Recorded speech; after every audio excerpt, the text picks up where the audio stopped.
பூண்டு குழம்பு அல்லது புளி குழம்புக்கு தேவையான ஒரு சைட் டிஷ்ஷு கீரை எப்படி கடைய போகிறோங்கிறத பார்க்க போகிறோம்.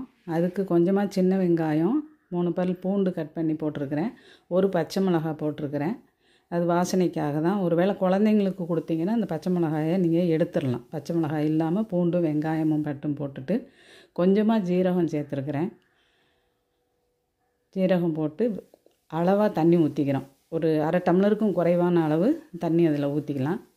ஊற்றிக்கிட்டு இந்த கட் பண்ணி வச்சுருக்கிற கீரையை நம்ம அதில் சேர்க்க போகிறோம்.